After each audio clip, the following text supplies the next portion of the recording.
But as far as Mariah May, though, I think that she has a pretty interesting career in WWE if it plays out the way I think it's going to play out, because I right now would plug her into NXT. I know I don't want her to go to NXT either. It doesn't look right. She just came out with the biggest storyline in freaking wrestling history with Toni Storm.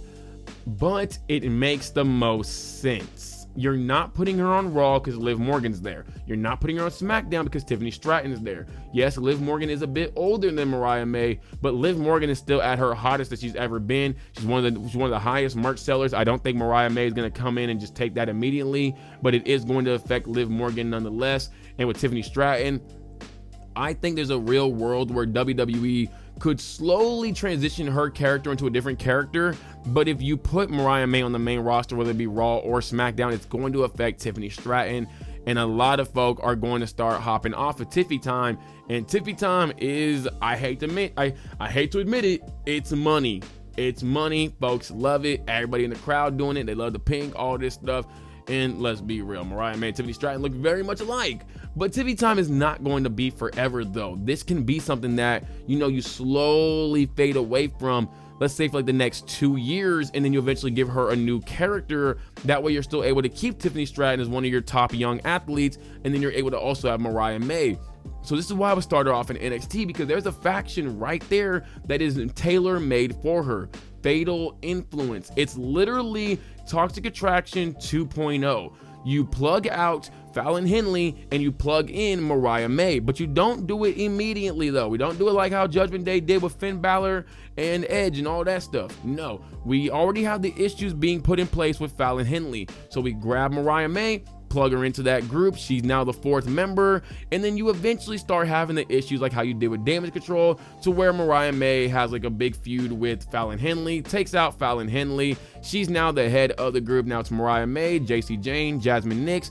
And then you could really go after the NXT Women's Championship or the NXT North American Women's Championship. I'd probably go after the NXT North American Women's Championship first with Mariah May, just because you have Julia, Stephanie, and Jordynne Grace kind of all set up already there as is. You want to at least be able to use them enough so that when you do bring them to the main roster, they have a lot more hype, and you're not just kind of throwing them away for Mariah May, because you did pay a lot of money for all 3 of these women. I really wish Jordynne Grace would have went to AEW. I'm going to be honest with you, because I think that she's going to be the one that gets lost here the most of, all just the top women within WWE. And it sucks because Jordynne Grace had one of the best runs as a TNA knockout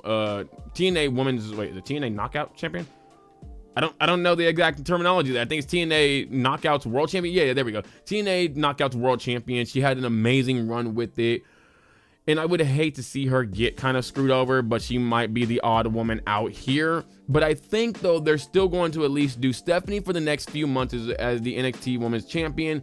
Then they'll do Julia or Jordynne Grace. Probably Julia, because I think Jordynne Grace could have other storylines, other places.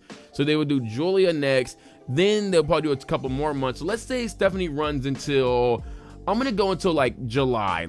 Maybe August. What is it right now? April, May, June, July, August. Yeah, it's about a cool little 4-month reign, or it's about like a 5-6 month reign, because she got it in March.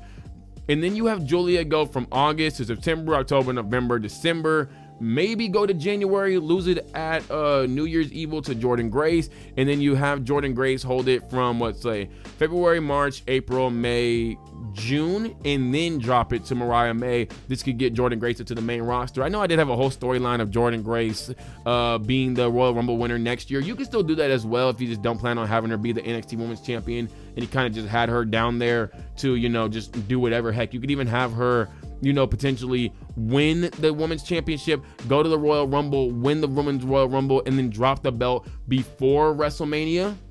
You could always do that. You could definitely have Naomi win the Women's Championship sometime down the line, and then cost Jordynne Grace her Women's Championship. That way Jordynne Grace does go after Naomi, and then, you have that match at WrestleMania. You could easily do that as well.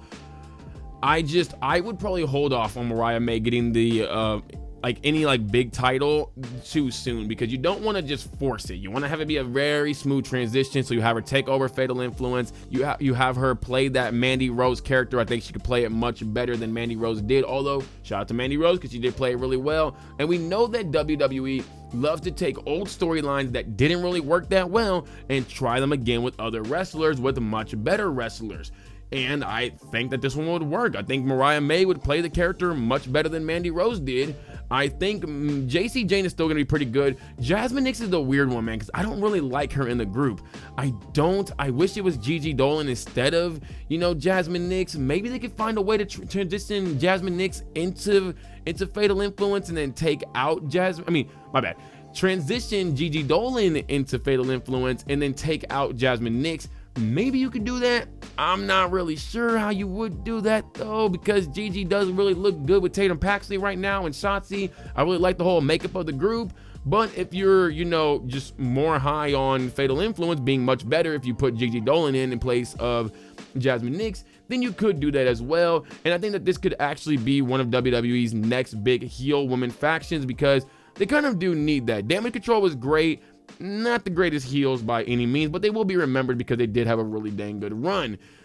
Fatal Influence, though, I don't really care for the name. I wish they were Toxic Attraction still. I like the name much better. They could have a really big run on the main roster because Mariah May is going to get over with the WWE audience. They're going to love her. And this way, if you do Mariah May and you hold her in NXT for like 2 years, because she'll get the NXT Women's Championship sometime around next year, and she holds it for like 6, 7, maybe even 8 months, or heck, even holds it all the way until New Year's Evil or until next Stand and Deliver if you really want to do that.